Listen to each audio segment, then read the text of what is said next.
we go.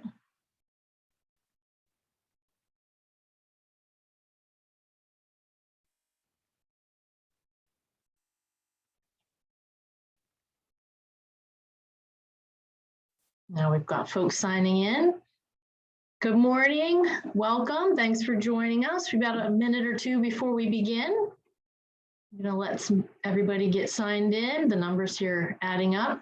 We had about almost 60 people registered, which was a nice surprise, and we're hoping just about all those folks will be able to attend. I think I see a hand up there. If you wanted to put your question in chat, you're able to see the screen, see the slide there, our welcome slide, and hear me okay? Good morning. So I'm gonna put in our chat box.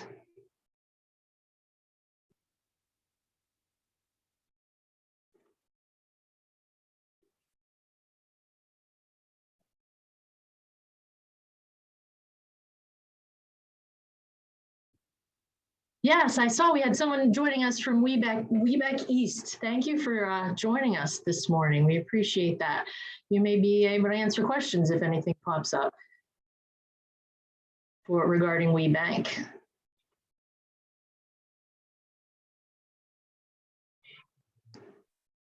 All right, we're at 10 o'clock. We'll give it just another moment. Got about 13 folks signed in out of 50 some. We'll just give it a moment here and I'll get situated and we will begin.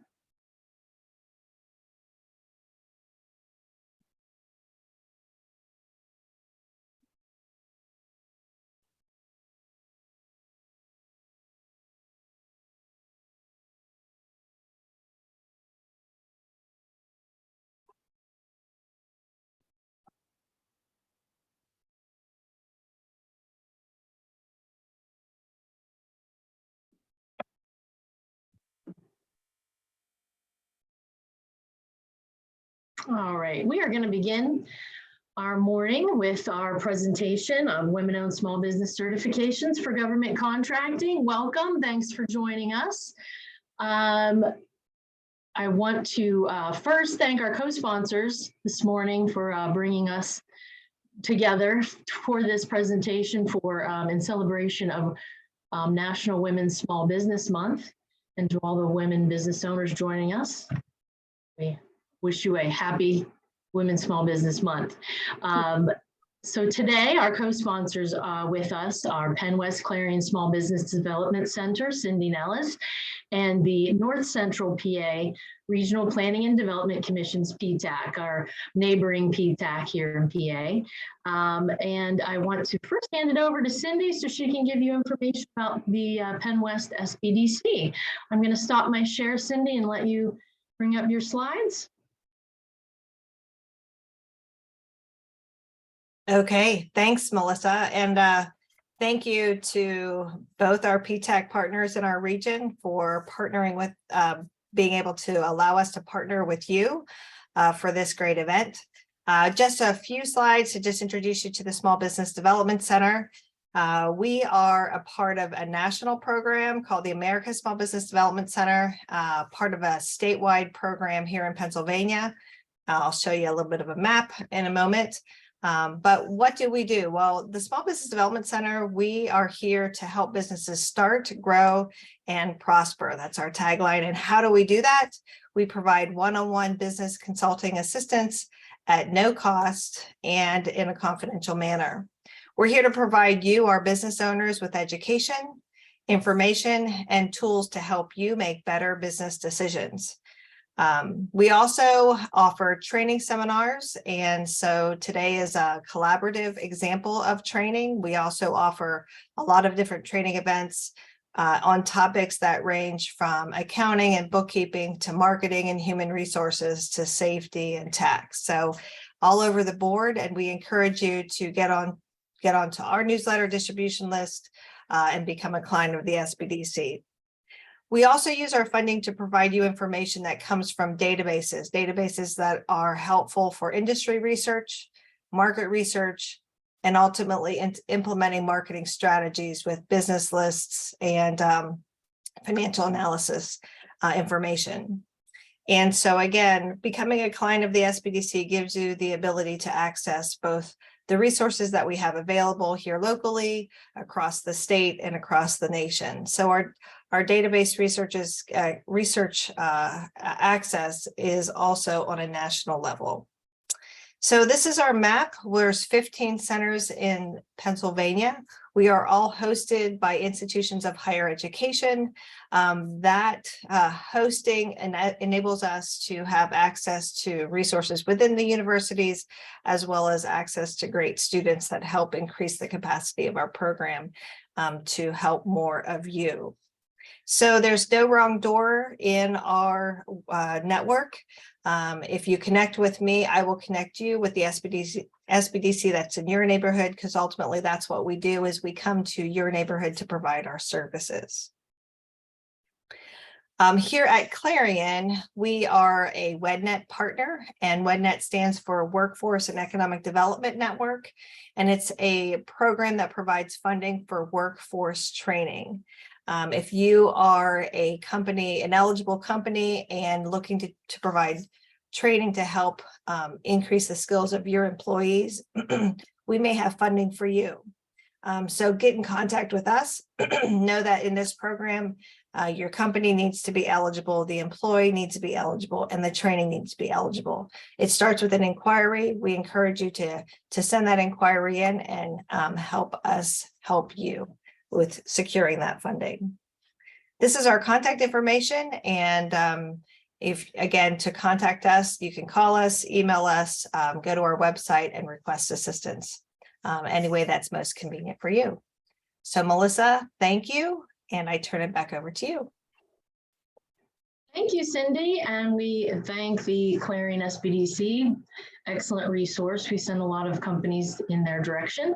And next, I'm going to hand it over to our fellow Pennsylvania PTAC counselor, representative from North Central PA PTAC. Barb Brunnan is going to share some quick information on what PTAC is. Good morning. Hello, good morning.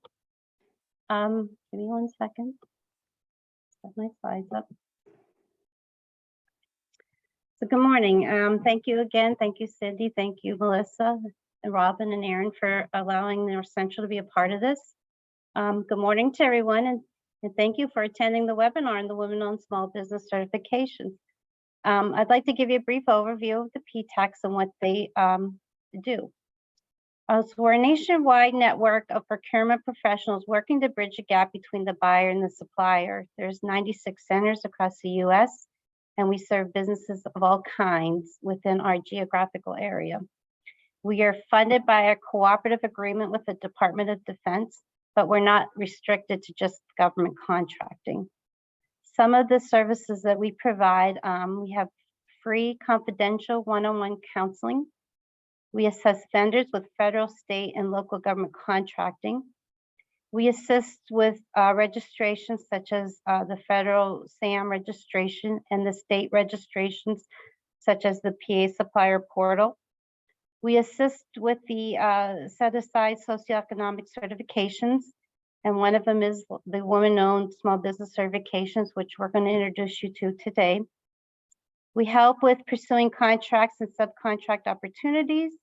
We aid with solicitation reviews and bid proposal processes, and we do a lot more. So you might want to say, well, why do you want to sell to the government? For a couple of reasons.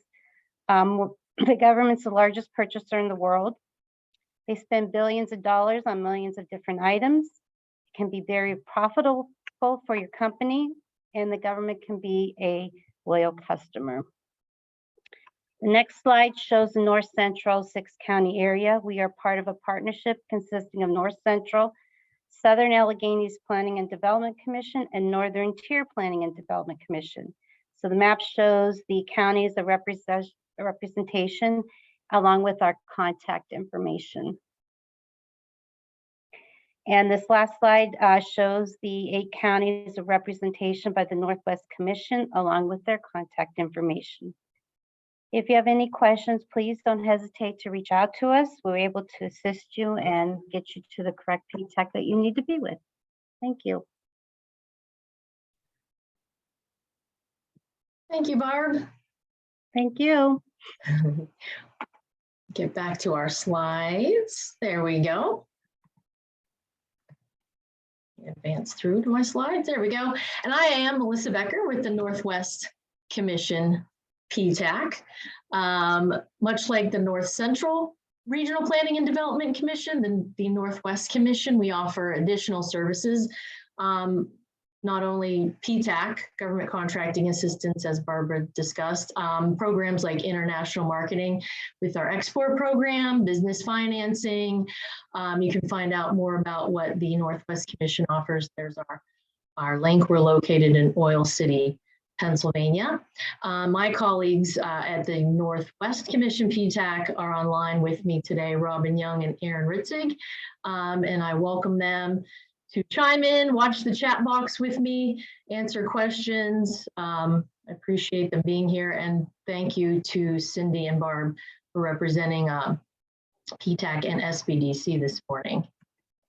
So one quick note as we begin. Melissa, real quick, yes. I believe we're still seeing Barb's screen. If you have if you're looking at your slides, we aren't. Oh, I apologize. Let me get that back.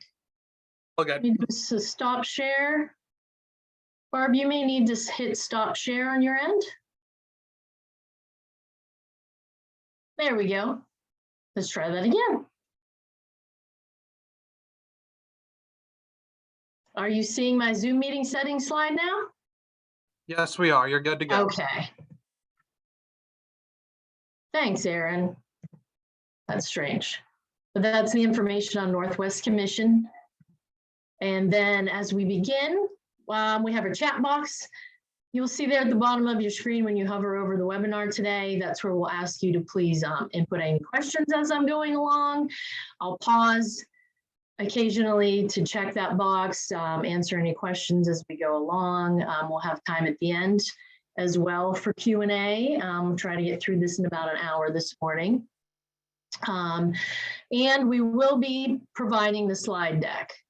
Very happy to share the slides from today because we're going to be talking about a lot and it can be very confusing. So of course, we are here as a free resource to talk to you further on this topic of women-owned small business certifications or really any other government contracting questions you may have. We just ask at the end of the presentation, when you exit the webinar today, a survey will pop up. We just appreciate your feedback and the evaluation of today's session. And within there, you can request today's slides and just give us your email. So with that, we're going to continue.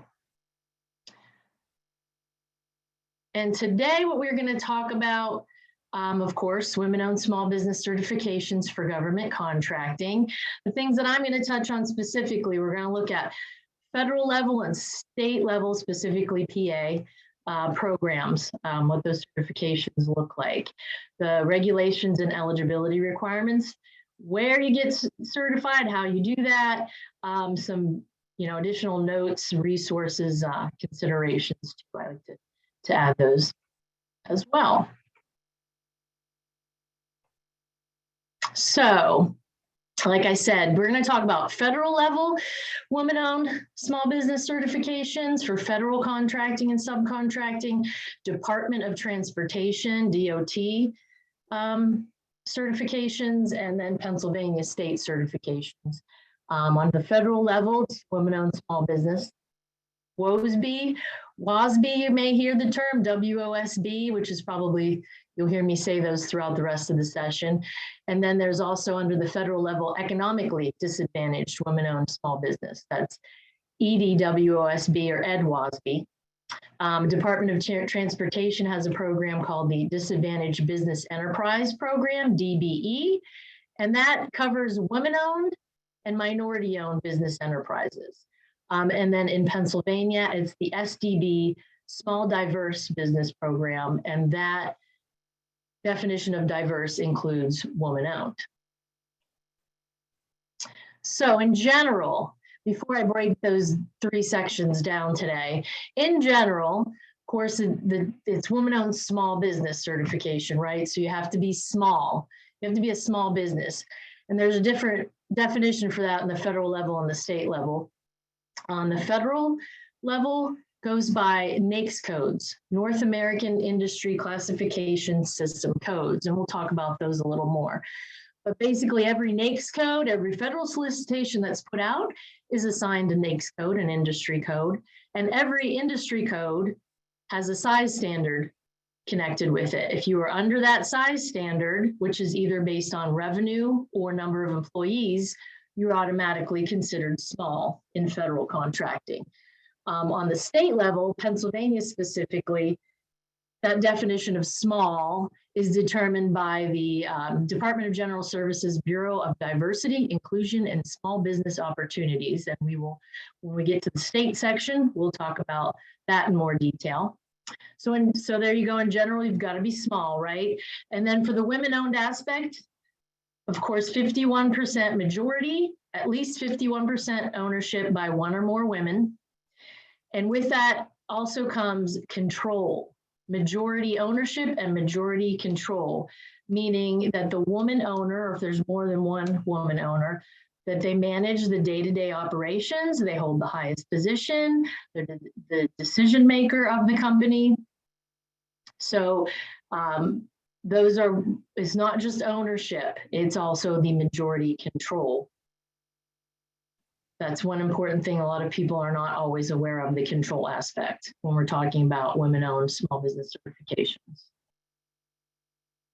And here's our alphabet soup. I like to include this slide. So if you ask for the slide deck, you'll have this as a reference. It's a lot of acronyms that you'll hear me say, and I try to catch myself. So I'm just not talking in alphabet soup, but give you the definitions of what those are. But these are the common ones we're going to be talking about today. So I like to include that as a reference. So we're going to roll right into the federal women-owned small business contracting program and what that means, what it looks like, where and how you get certified. So first of all, when we talk about federal contracting, the federal government does something has a set-aside program. So what that is, it basically means that the government may limit competition, for certain contracts. They may set them aside. So only those qualified firms could even submit a bid. The government establishes goals. Basically, the whole goal is to ensure that small businesses are getting their fair share of work and contracts in the federal market. So each federal agency sets their own annual goal for participation by different types of small businesses, those socioeconomic groups listed there. But in general, statutory goals set by Congress are the lists you see there. 23% set aside for small businesses, 5% for women-owned, 5% for small disadvantaged businesses, SDBs, and 8A firms. 8A is a certification you get through SBA. 3% for hub zone small businesses, 3% for service disabled veteran-owned small businesses. And actually, I believe that small disadvantaged business goal has been increased. I think now the goal they're shooting for is 15% for that one. But you'll notice there I have a note, there's no order of precedence. So when a contracting officer may be considering a set aside, they have several things they factor in, but there's no order that preference there for those socioeconomic categories. One quick note, Melissa, I know you asked us to chime in. The goal for small disadvantaged businesses for this current fiscal year, they've actually increased it to 12%, and it's going to be stepping up. It's 12, and it's going to be stepping up to gradually to 15% by 2025, I believe. Thanks, Aaron. As I was going through my slides, I knew that number was changing there, so I appreciate that.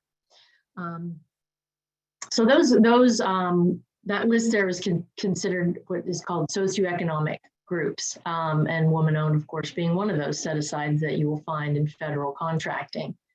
So when in the federal contracting level, when a contracting officer is determining a set-aside, potentially for a WOSB or WOSB or an ED WOSB, economically disadvantaged women-owned small business contract. Oh, my slides are just moving by themselves. With the federal program for set-asides for women-owned, there's a list of eligible NAICS codes. So not every contract could potentially be set aside for WOSB or ED-WOSB. And we'll get into that in a little bit more detail. Sole source awards are now also an option for WOSB and ED-WOSB contracts. What that means is contracting officers have done some market research. Maybe there's only one WOSB or Ed WOSB that could do the work, one responsible firm that could do the work at a reasonable price. So they can go ahead and sole source, meaning it never goes out to bid. They have to do justification and approval for that, but that is part of the federal WOSB program. And SBA implements and administers the federal WOSB program. Back in before 2020, October 2020, there was a self-certification option. Now it's a full certification that WOSB does, or I'm sorry, the SBA manages that certification. And the eligibility requirements are in the CFR, Code of Federal Regulation. So it's spelled out, it's codified in law. So what are the eligibility requirements for a woman-owned small business look like? So as we said at the beginning, like I said at the beginning, you must be small based on your company's primary NAICS codes. You determine your own NAICS codes. No one else does that for you. It's based on your capabilities.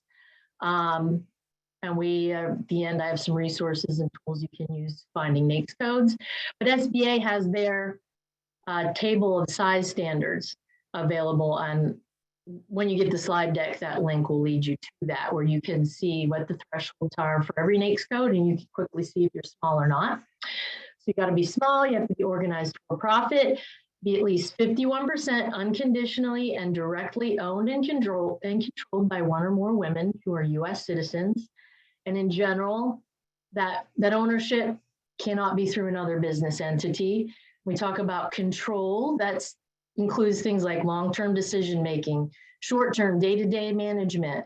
The woman or women owners hold the highest officer positions, and that woman owner works at the business full-time during normal business hours for that industry.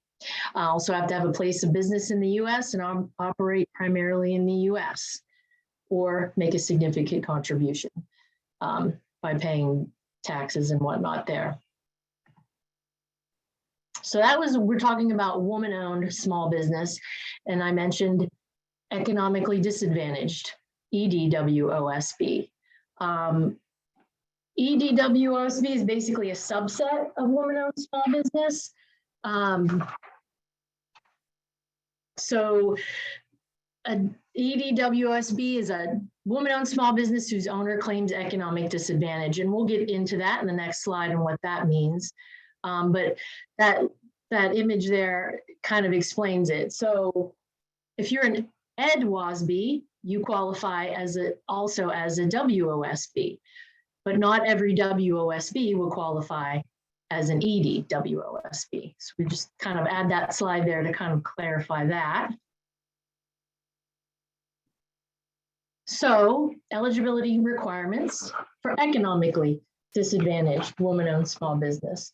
So what that entails, of course, you've got to meet all the requirements of the WOSB program and be owned and controlled by one or more women with a personal net worth that does not exceed $750,000. Be owned and controlled by one or more women, each whose average adjusted gross income for 3 years is less than $350,000. Have 6 million or less in business assets. And one thing to note with the net worth, that calculation would exclude the women's ownership interest in the applicant firm, and equity interest in your primary personal residence, among some other things that can be excluded there. And I always just like to put that note again, that CFR regulation is where those requirements live. And also the SBA certify site, which is where you will obtain certification. They have a nice kind of walkthrough Q&A that you can go through the questions to see if you meet eligibility for either WOSB or Ed WOSB. I also wanted to make a note too that there's no minimum amount of time that your company has to be in business to apply for WOSB or EDWOSB. So something to note when we're talking about the federal WOSB contracting program. Like I mentioned, not all NAICS codes are authorized for use under the WOSB set-aside program. So there are a table that SBA manages. The link there at the bottom of the page will take you to that if you would want to see that. So there's a separate list of codes that are WOSB eligible and EDWOSB eligible. So if you're interested in possible set-aside contracting on the federal level, you've got to determine if your NAICS codes are even eligible. WOSB NAICS codes represent industries in which the SBA has determined that women-owned small business firms are substantially underrepresented.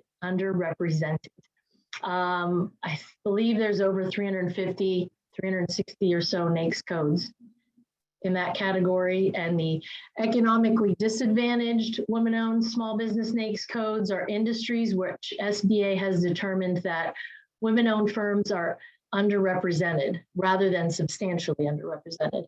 I think there are about 80 or so of those codes currently.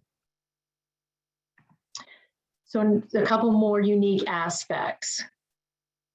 To qualify for this program, you have to provide documentation and get certified through the SBA or a third party, but you still have to upload documentation to the WOSB repository, the certify site, beta certify site run by the SBA. And again, there's my note where this program changed in 2020. There used to be a self-certification option that no longer exists for the federal contracting program. You have to go through the certification process either with SBA or a third party, and we'll get into that too further. But once you go through that process, you're approved. Kind of the official place showing that you qualify for this program is in your company's dynamic small business search profile, DSBS profile, which is linked to your company's SAM registration, System for Award Management, which we'll also talk about. You have to be registered in SAM if you're going to do business with any federal level agency. Just about every federal, pretty much every federal level agency, you have to be registered in SAM first, and we will talk about that. And I kind of always put up the note. So if you're thinking about pursuing this federal WOSB or Ed WOSB certification, the purpose of it is for those set-asides. So, what are your NAICS codes? Would you qualify? Things to consider there. So now, of course, certification options, what does that look like for the WOSB and Ed WOSB programs for federal contracting? So your two options, you can go through the certification directly with the SBA, which you do through that beta certify site, SBA's site, no longer self-cert, or you can get third-party certification from one of SBA's approved certifiers. And then you take that certificate or letter, whatever you get from that third-party certifier, and you still have to go and upload it to the SBA site. So there's two different paths with this, eventually you're going to end at the SBA beta certify site. So those are your two options.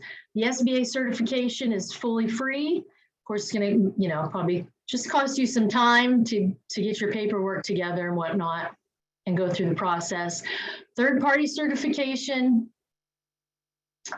those groups have annual fees involved. But with that fee, you get, membership benefits as well. So some people may prefer that option. So let's look at these a little bit closer. That first option, certification from the SBA. Totally free option. So you got to determine your NAICS codes. Something, PTAC, we can help you with. We can give you some resources on where you determine your NAICS codes, and then you need to register in the system for award management, sam.gov. It's the only place to go to. SAM registration is free. You make sure you're going to sam.gov and no other site. There's a lot of copycat sites out there that you go through the process and then they're going to ask you for money. If anybody's asking you for money for SAM registration, that's wrong. I mean, I guess you could pay somebody if you don't want to do it, but really it's totally free. It's something we can help you with at PTAC. It's the #1 thing we help people with is SAM registrations, among other things. So SAM registration is free. Up until April of this year, you had to first get what was called a DUNS number, Data Universal Numbering System, a DUNS number from Dun & Bradstreet. That's been phased out. So the new process is you're just going to go to SAM and start your registration, but there is a new entity verification step that some people who maybe let their SAM expire, they haven't been in their SAM registration to look at it since before April. Going to look a little different, the process, something we can help you with right now. A lot of kinks in it that we're helping clients work through, but there's a step now that you've got to verify your physical address for your company, the legal business name, and some other things. So there may be some documentation you have to provide and upload when you start a new SAM registration or renewal since April. And again, something we are happy to help you with, free resource to help you through that. So you get your SAM registration and you want to get the WOSB or EDWOSB federal certification for federal contracting. And then you're going to go over to the SBA's beta website, beta.certify.sba.gov. You've got to register there. You're going to complete the application process. They're going to ask you for a nice list of supporting documentation, which we will also discuss in a moment. SBA will review that then. They'll ask any questions, whatnot, if anything's missing or if they need additional documentation. You're going to go through that process. You're approved. In your SAM registration, there is a place where it asks you if you're a woman-owned small business, WOSB, or if you're a woman-owned business. You can go ahead then, and once you've got your SBA certification, you should check off the WOSB box in your SAM registration. And again, as I mentioned, your SAM is linked to the DSBS, Dynamic Small Business Database website that SBA manages. When you're approved, it should show on your DSBS profile. You don't necessarily get a certificate or a letter from SBA saying you are eligible, you qualify, you're certified, but that DSBS profile is the place that will show that. And I will tell you, I know there's been issues with that not syncing properly, the DSBS. If we have clients that have issues with that, we go through our contacts with SBA or whomever to get that resolved as soon as possible. And note that there's an annual update and renewal with SAM and with the WOSB or certification and EDWOSB certification. And again, my note there about the cert, no longer self-cert option.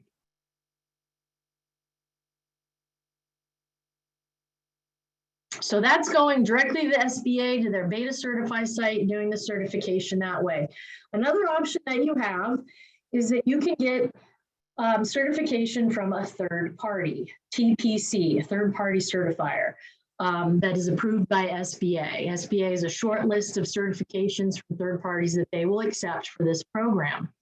So the first step looks the same, right? You still have to go determine your NAICS codes, register in SAM, and we talked about that list of eligible NAICS codes, right? So if your NAICS codes aren't on that list, this program, you really can't even apply for it. but you know, one or more of your NAICS codes, at least your primary NAICS code, is on one of those lists, the WOSB NAICS or the Ed WOSB NAICS code lists. And in SAM, you input your NAICS codes and you choose one that's going to be your primary. So you go through the SAM registration process. Now you can go on to one of the SBA approved third-party certifiers. And there's the list of the organizations that SBA will accept certification from.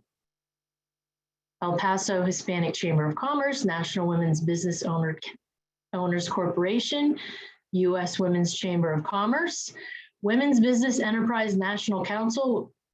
You will hear me refer to them as WBENC certifications. So you go through their process of certification, which probably is a lot similar to what SBA is they're gonna ask for documentation, supporting documentation and information, and they're gonna review your information and documents. And you get approved by them, you get their certificate, then you're gonna go over and register in the SBA's Certify site again, and you've got to upload that certificate from one of those 4 organizations. You still have to go to the Certify site and upload your certificate. And then again, you can go to your SAM and check that box for WOSB. And an annual update and renewal applies as well. For those organizations there, there's 4 listed, have an annual fee that you're going to pay for your certification. And to give you an idea of what maybe the costs involved there, where I have that note at the top, fees involved. For WBENC, it's based on revenue. It's like kind of a sliding scale based on revenue for your company. It starts at under $1 million, the fee is $350 a year. So with that, you get your membership benefits and your certification. U.S. Women's Chamber of Commerce, I think it begins about $275 for members or $350 for non-members. Those organizations are not government entities, so I'm not fully, familiar with them, but we can, of course, give you their information, and those links go to their websites for additional information on those third-party certifiers. We talked about that supporting documentation you're going to have to show, whether that's through the SBA directly or a third-party certifier. Those third-party certifiers are probably going to ask for very similar information.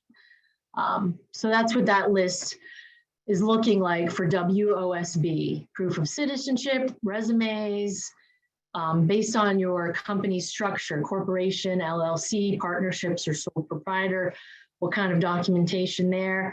SBA on their Certify site has a nice list that you can just quickly, get a checklist of the documents that you're going to need. And for the economically disadvantaged WOSB, additional documentation, because you have to prove that economic disadvantage, right? So personal financial information, some tax forms, income tax returns, W-2s, things like that, information regarding value of assets, liabilities, and income. I made a note there. SBA may consider a spouse's financial situation in determining whether an individual qualifies for the economically disadvantaged status. So that's the additional documentation for Ed WOSB certification.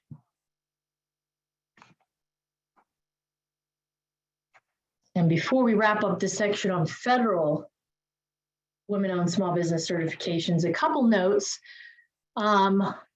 On WOSB versus WBE, usually that stands for Women Business Enterprise, and women-owned versus women-owned small business eligible for the federal WOSB program, which is what I've been talking about, specifically the WOSB eligible for federal WOSB program. WBE versus WOSB. I just note this quickly because if you're going through a third-party certifier, some of them may have the different levels, 2 levels of certification, the WBE or the WOSB. And the WOSB typically means the federal WOSB contracting program. So you want to make sure when you are going through that third-party certifier that you are asking or making sure you're getting the federal contracting certification. If that's what you're going after, you have to make sure you ask for it. That was just an example of some language I pulled from the WBE's page. I believe with them, it's the same price. You get WBE and WOSB certification. If you initially got certification through WBE and you forgot and you just got WBE certification, the next year you're up for renewal, then you can add that WOSB, I believe, to your certification when you're requesting that. So that's just a note I like to make. So if you're going to a third party, make sure you're getting the government contracting WOSB certification, because they may not ask for as much information and documentation for the lower level or the basic WBE certification. You know, maybe if you don't plan on doing government contracting at all, you want to get some kind of women-owned certification and WBE certification from WBE, maybe one, or U.S. Women Chamber, or one of those other, or any other group really that may offer that. That's your options there. So a note on your SAM registration, we talked about marking that WOSB box in your SAM registration. There's also, I believe there is still an option for WOSB and or woman-owned business. You can self-certify or self-identify your company as woman-owned business in SAM. That's different than being a WOSB eligible for the WOSB set-aside program.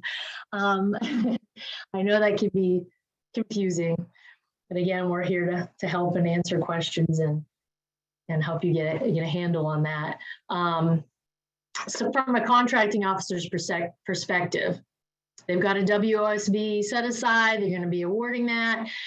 They can go into the DSBS and make sure to find out if that box is checked or not, because that is only controlled by SBA in your DSBS profile. The woman-owned business option in SAM, that's always been there. That doesn't have anything to do with NAICS codes or not. You can check that one. You know, maybe you check both of them off. It's not really going to hurt anything, because really what determines it is if you've gotten that certification through the SBA certify site and it's showing up in your DSBS profile. And I kind of do this at the end of each section, sort of an at a glance. To be eligible for the federal WOSB, EDWOSB contracting program, these are your options for certification. I believe of the third-party certifiers, the only one that does not offer the EDWOSB is the WBE. And then, of course, I have my notes there. Make sure you're getting the WOSB level certification from the third party. And you still have to take that certificate. If you go through a third party, you got to get your certificate or letter and take it over to the SBA certify site and upload it. So that's still part of the process. I just want to pause here for a moment and see if we've got any questions, and I'm confident Robin and Aaron have been answering any that may have popped up. No questions so far, Melissa. Okay. Aaron had answered about, someone was asking about net worth. We can probably touch on that a little later. We'll move on, but I believe Aaron answered that question. But if there's any questions we don't address, please feel free again to reach out to us. We'll have our contact info at the end. And we can get into further information and clarification for anybody. So we're gonna move on now. So that was the federal WOSB, EDWOSB federal contracting program. Now we're gonna move into woman-owned small business certification on U.S. Department of Transportation funded contracts. If you're contracting or subcontracting on DOT funded contracts, that includes, of course, PennDOT or any state's DOT, FAA, Federal Transit Authority, things like that. If projects are getting DOT funded, there may be, there will be information about what's called DBE certification, Disadvantaged Business Enterprise certification. And women-owned falls under that category.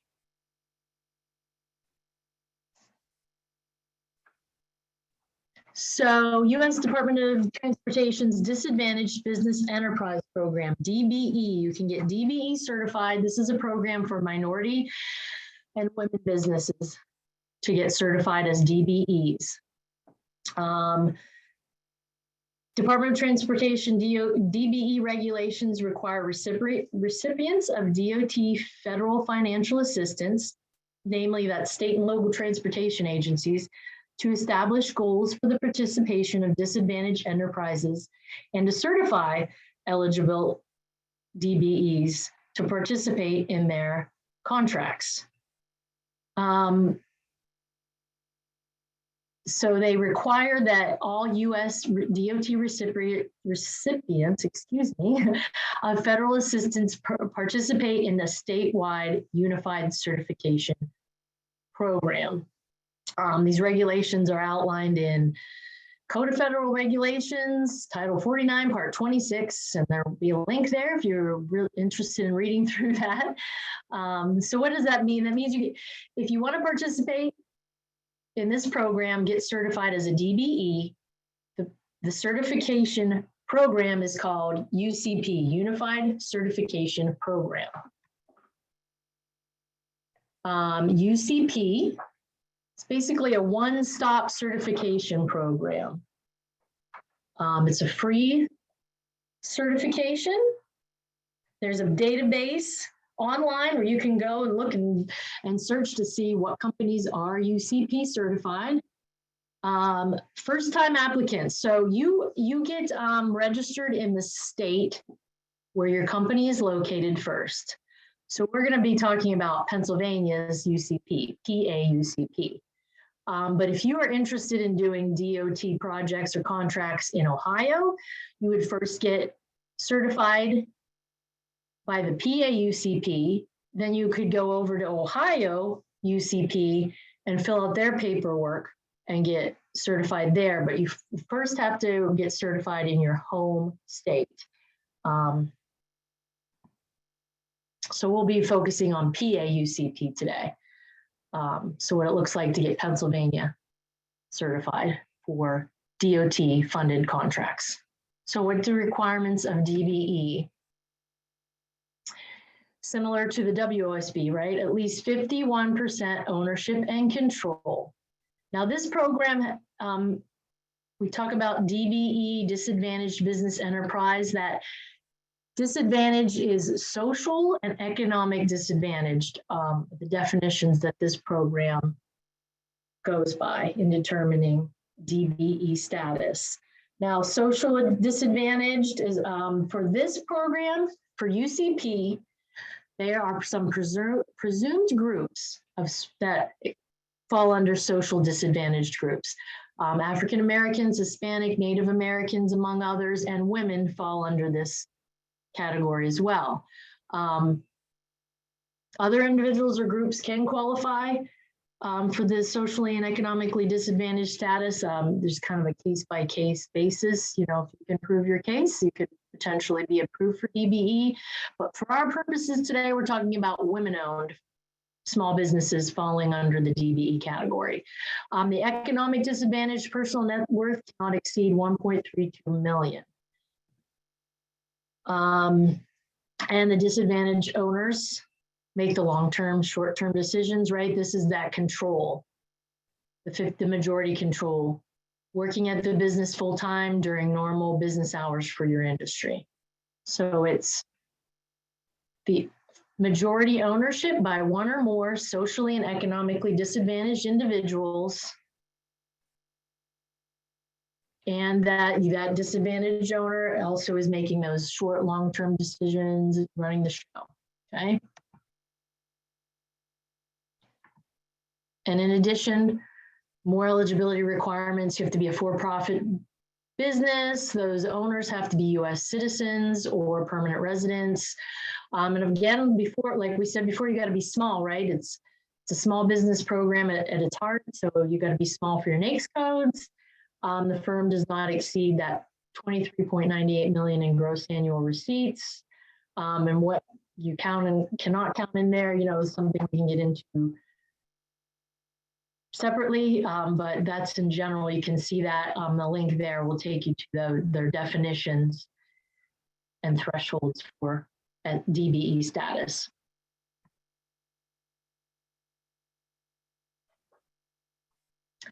So you were looking to you get the PA Unified Certification Programs certification. So what does that look like? What do you have to do? So you have to first certify in the state where your business is located. Then you can apply, like I said, for the UCP in other states. When you're doing that, you're going to fill out the same paperwork, but you will not have to do a site visit. So part of that process to get DBA certified is the application plus a site visit. I know through COVID that may have changed. I don't know if they're back to doing on-site visits, but you would still have whomever's reviewing your application meeting with you or calling you, asking some questions, interviewing you. That's part of the process. There's the link to the PAUCP site where you can do that electronically, or if you prefer to do it by paper, there's a link there where you can access the actual paper forms and download them. I usually suggest do that first, just so you can look at the form, know what to expect when you get online and what kind of information you're going to provide and what kind of answers or questions you're going to be asked to answer. So that online process, when you go to that site listed there, you're going to select a certifying agency. I believe there are 4 or 5 agencies, kind of like the federal WOSB. For DBE, there's a short list of certifying agencies that you're going to go through. And you're going to go through the online submission. You're going to select which certifying agency you want. We're going to list those in a moment. There's an online application form. So you got to first apply for an account before you can get to the actual application process online. So you're choosing the agency, setting up your account there, then you can start the application form.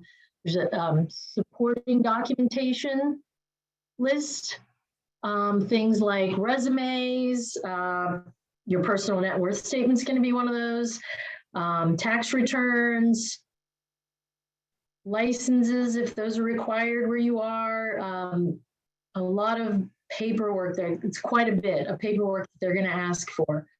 Shareholders agreements, proof of citizenship, things like that is a nice long list of the documents that you're going to have to prepare and upload to the system. Again, I noted that personal net worth statement, and there's the link where you can link to the checklist of all those documents and a link to the personal net worth statement. You can see what you're going to be asked to provide there.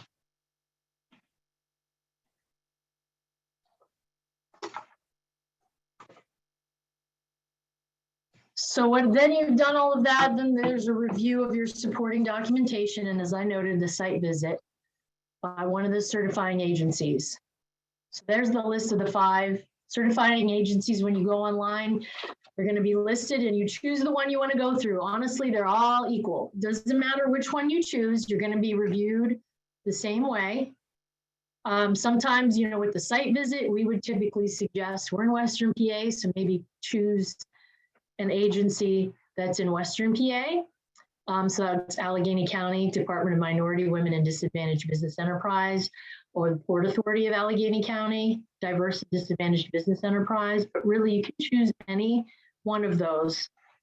And they're all going to treat you, the same. You're going to be reviewed the same way by any of them. Some people believe that, well, I want to do PennDOT work. PennDOT has to review my application. Not really the case, but any one of those is the same. I know I attended a very nice PAUCP presentation that was given by a representative of the Port Authority of Allegheny County. And I know they offered they'll help step by step and review your application as you go through. And we're also too, I've helped a couple people go through the online application process. So we're, again, always a resource to help you through that. There's an annual renewal with this. There's an affidavit you would turn in if just saying everything stayed the same, I still qualify. Did any changes to your business happen? You know, like a name change, a location change, something like that, personal net worth changed. There's a notice of change affidavit that you would have to turn in. So there's an annual renewal with this certification. So like I did in the other section, just some things to consider on this one. They're looking at your company affiliation may come up. You know, if you're pursuing this certification and, you know, as you're filling out the forms, they're going to be asking you a lot of questions about your company and all that supporting documentation.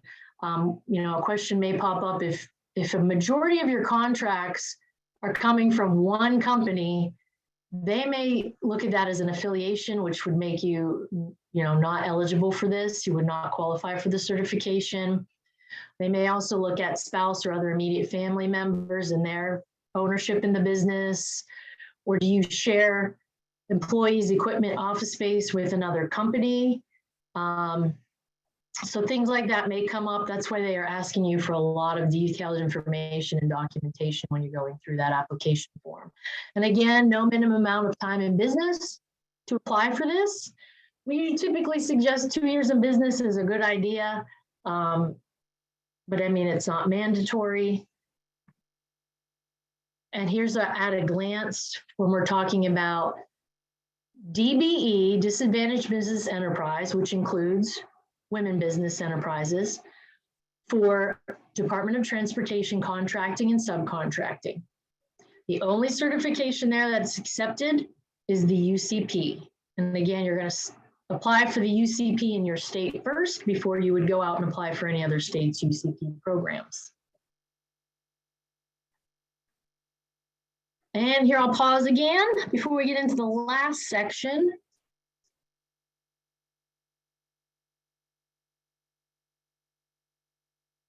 And again, if anybody had any questions, I'm seeing Robin's responded to some folks. I appreciate that, Aaron and Robin, for answering through those questions.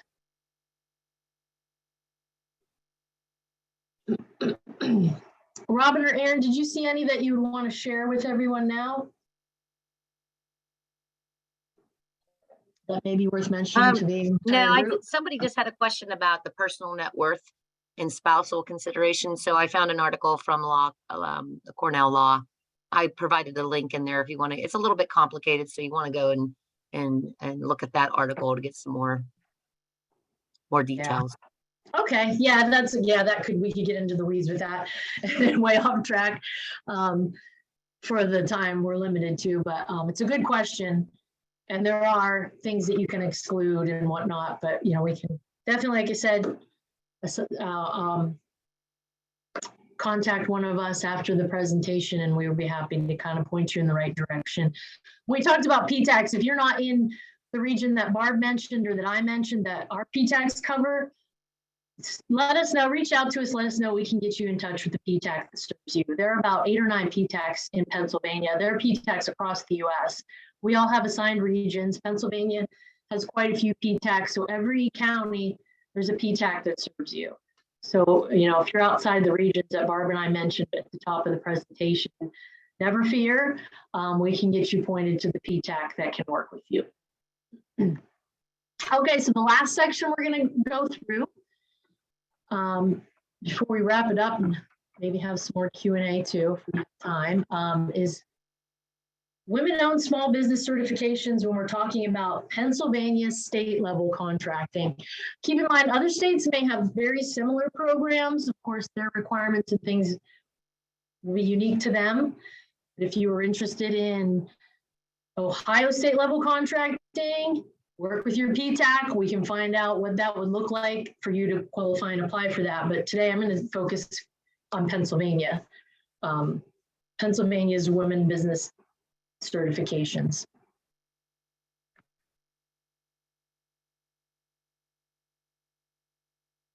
So what Pennsylvania has, they have a program called Small Diverse Business Contracting, SDB.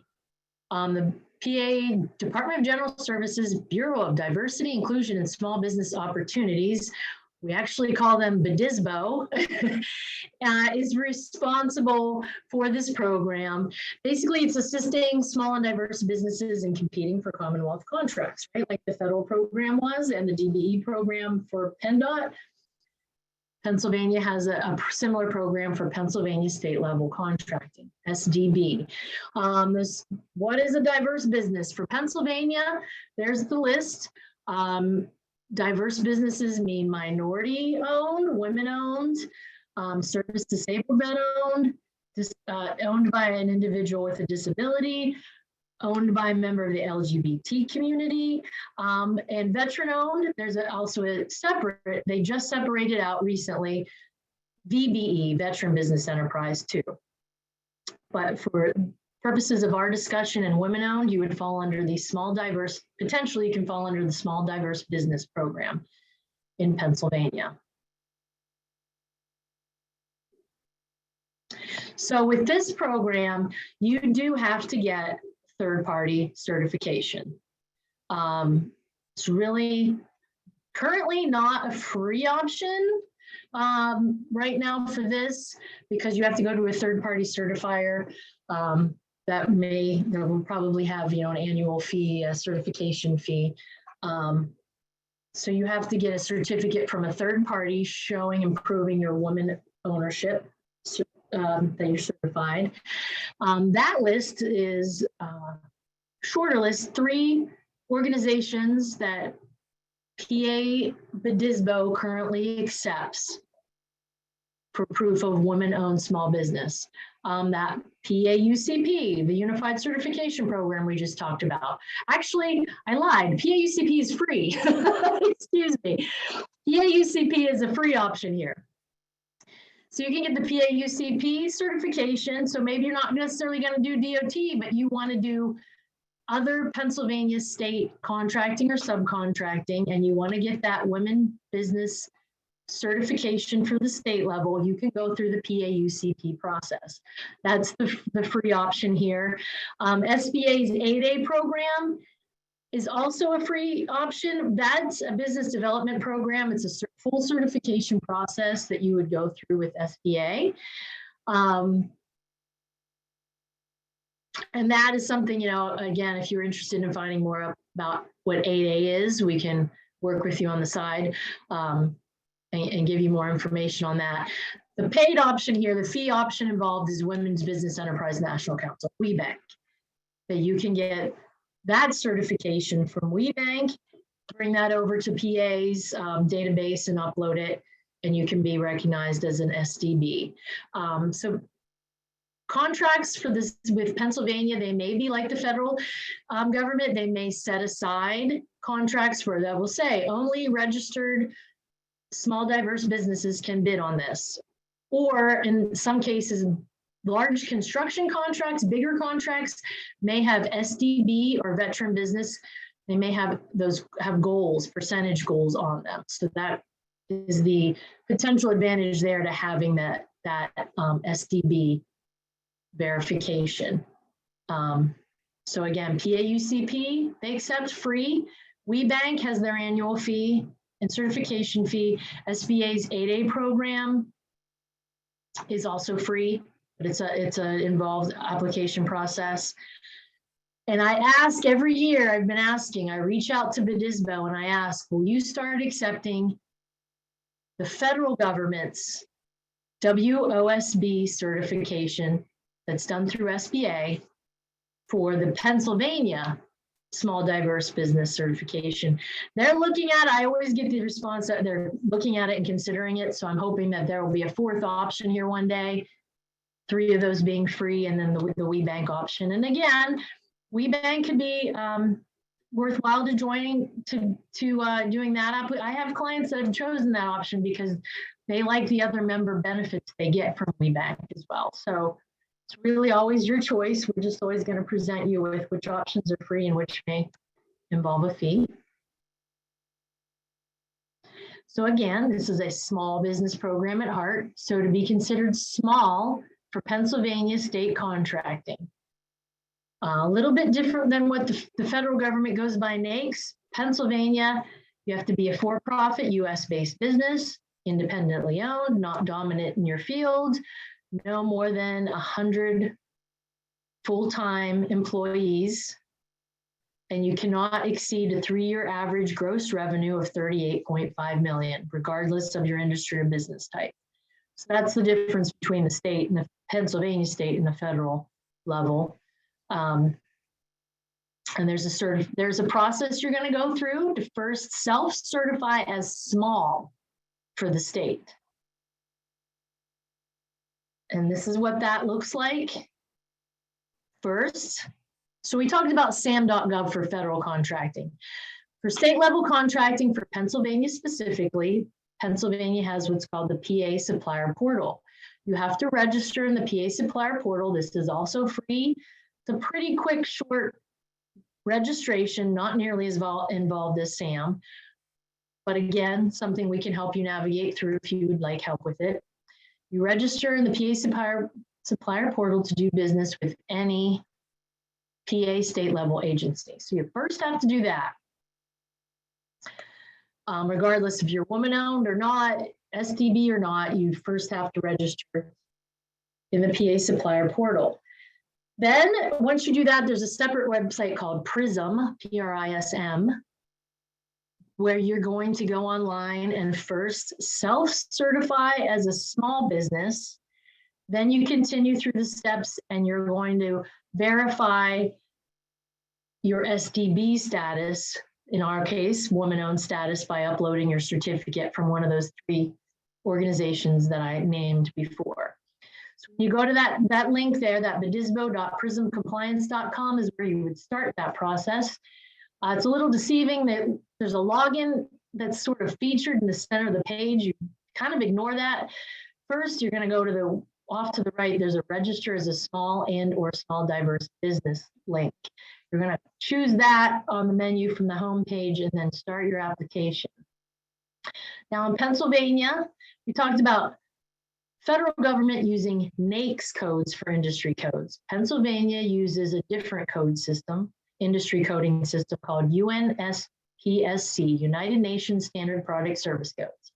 So when you're going through this part of the application, self-certifying is small, they're going to have you select UNSPSC codes.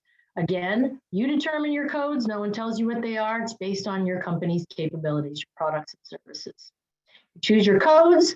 They're going to ask for your most recent 3 years tax returns. That's supporting documentation that you are meeting those thresholds of small. You upload those, just the first page of each of those tax returns. Continue through the process. And when you start, you say you're applying for small business and small diverse, and then you get to the small diverse business portion, you're going to upload your third-party certification. That certificate that you got from PAUCP or from WeBank or your letter from 8A. And then you're going to be asked for some other supporting documentation we'll talk about in the next slide. There's a nice step-by-step guide right through this process, the link there. And again, something we can help you with. I've helped lots of clients go through this PRISM site and get themselves self-certified as small. And then further on is the small diverse business verification. So when we talked about those additional supporting documents, so you self-certified as small, you've got your certificate from one of those 3 groups. In addition, if you're uploading a WeBank certificate, they just are asking for the current certificate that you have from them, right? With the showing that it's a current, it's not expired, right? If you're uploading your UCP certification, you're going to be asked to upload the current letter that you got from UCP, a copy of the, we talked about that database you'd be listed on. You're going to pull that up and showing your name. You're going to take a screenshot of that. And then proof of race, ethnicity, or gender, in this case, woman-owned. You see off to the right, one of those documents you'll upload along with those other two things. And then if you're uploading your SBA letter, you'll, for the showing women business ownership, you do that 8A letter plus one of the things there on the right under that proof box: birth certificate, passport, driver's license, showing woman ownership, that the owner's a woman.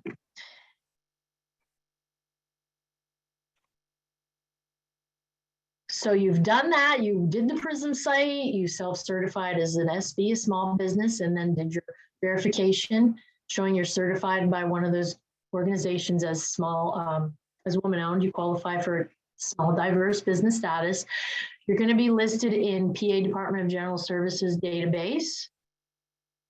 This program is a 2-year renewal.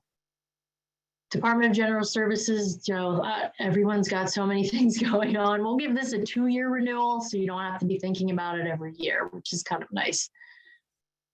Same thing, you go back into the PRISM portal and upload your last 2 years of tax returns and go through anything, like if you were, you know, your newer WBE certificate or your newer status with PAUCP or 8A.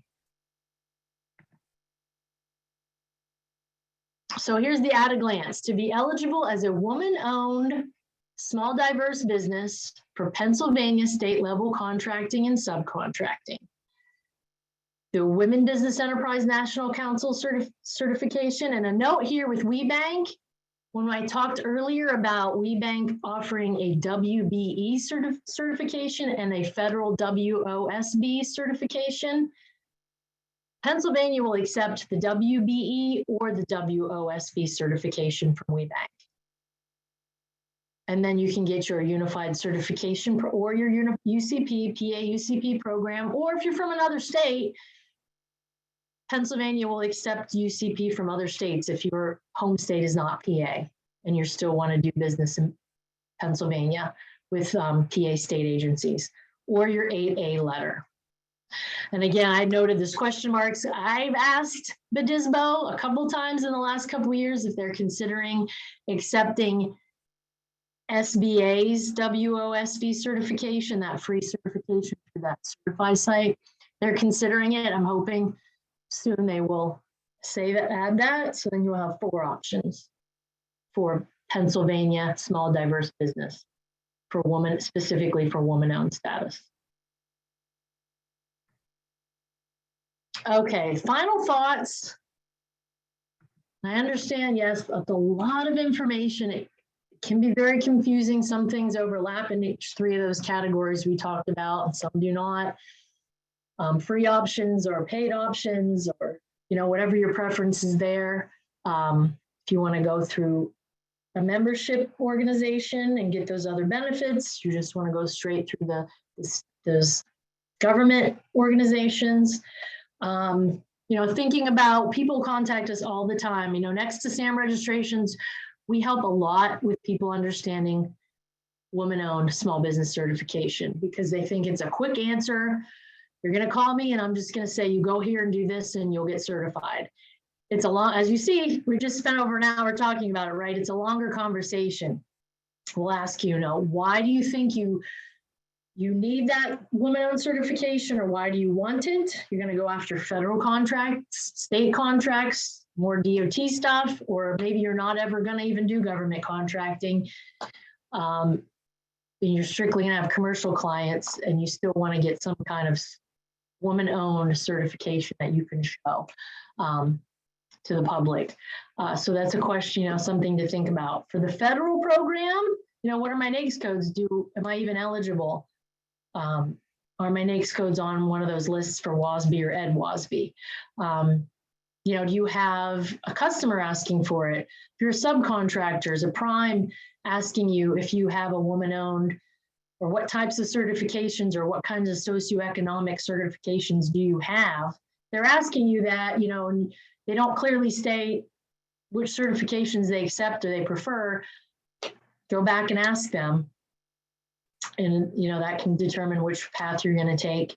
And we, of course, will always tell you, if you're not familiar with what a capability statement is, that's another hour plus webinar. It's something we work with our clients all the time on. Capability statement is an important marketing piece used in government contracting, kind of a one-page resume for your company. And we would always tell you to include any kind of certifications like WOSB certifications or PAUCP, put that on your capability statement. I also wanted to quickly note, one of the newer features with the federal WOSB contracting program is they have a logo now.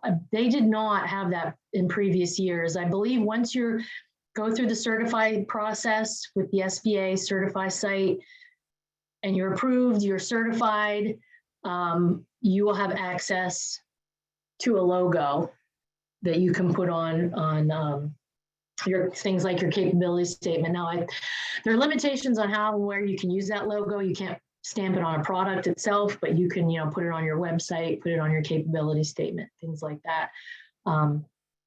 So that was something, a nice thing I'm glad the federal government added, that SBA is providing for that program. So, you want to market that out, show people that you've got that certification, put it on your capability statement, your website. And also, a lot of what we do, help you do market research and things for your company and government contracting. And of course, like ask PTAC for help. It's confusing. It can be, some of these options, of course, are free, but they are going to cost you time. And we can help you make it easier for you in some way, shape, or form. That's really why we're here. So with that, I think we've reached the end. This is my last at a glance where I have all the certifications we talked about. Federal WOSB program, the federal EDWOSB program, DOT's Disadvantaged Business Enterprise certification, where women-owned falls under that, and Pennsylvania's Small Diverse Business program, where women-owned falls under that.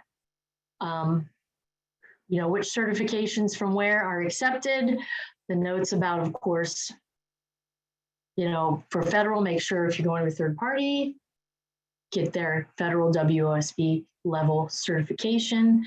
And again, we're hoping in the future that Pennsylvania SDB will accept the SBA WOSB certification for the SDB as part of the SDB program. Let's see. Yeah, I just have a few more slides for resources. We talked about, a lot of things, NAICS codes, the size standards, SAM registration, all of these things are, links to all of those. And of course, I would tell you, before you would just jump into these sites, and if you're a little bit confused before you would jump on the sites, please reach out to us. If you're not already a client with the PTAC, we can get you signed up. We're a free resource. We just have some form we'd ask you to fill out. So we can get you in our database as a client, and we will one-on-one work with you. So in addition to these free presentations we do on a regular basis, number one, we work with clients one-on-one, confidential one-on-one meetings where we will go through any and all of your government contracting questions with you. So there we go. I've been seeing the chat box popping up quite a bit. And I do see that our rep, Jamie from WBEC East, was answering. Thank you very much about the revenue categories and the fees involved there. Thank you. And if anybody else had any other questions, I mean, even if, I could open up mics if you would like. Anything else, Robin or Aaron or Barb or Cindy, that you would like to add? Nothing here. Melissa, you did a great job. Looks like you got a comment in the chat that this was one of the best she's ever seen. Oh, wow. Thank you. I worked hard on it. I do apologize. Yeah, I totally fumbled there. For the Pennsylvania Small Diverse Business, you have free option. There's free options and a paid fee option there. I don't know why I said that you have to pay for all those, but thank you very much. It was my pleasure to put this together. It's always, We do this every year in October with Clarion SBDC because we want to celebrate women business owners for the Women Business Owner Month. And of course, we're here year round to help you. So again, yes. Again, yes, somebody noted there are more options than I was aware of, right? That's why it's an hour plus long webinar. So lot to take in and digest. We, like I said, when I close this out or when you exit the session, a survey should pop up in your web browser. We'll ask you to fill that out. It's like 5 or 6 quick questions. And if you do want a copy of the slides, there's a place there for you to provide your email address where we can share that with you. So with that, thank you. I appreciate the compliments. We work hard on trying to make these complicated topics, break them down so they're easier to digest. I think I see a hand raised. Do I see a hand raised? I see a hand raised. I can unmute you if you would like. Hello, I'm Robbie. I had a quick question. Yes. About the taxes. When you mentioned something about that the certifications require your taxes. Was that personal or for the business for the last 3 years? I couldn't remember.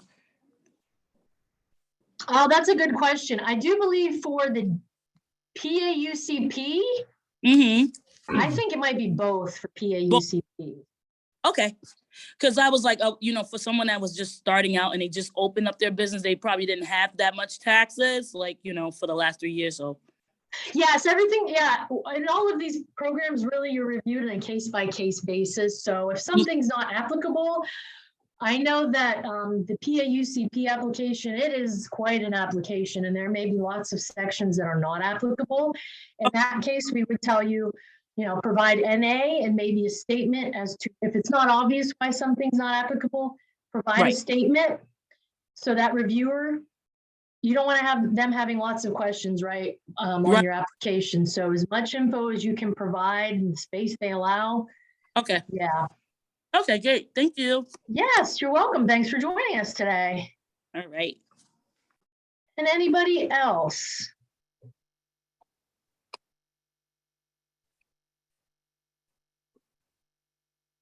Okay, well, with that, again, thank you so much to Clarion Pennwest, Clarion SBDC. I need to get used to that name change. Cindy Nellis and Barb Bredden from North Central PA PTAC, and I'm with the Northwest Commission PTAC. We will be happy to follow up with anybody that, when you fill out that form, there's a place there to ask for more help. Everyone have a good day.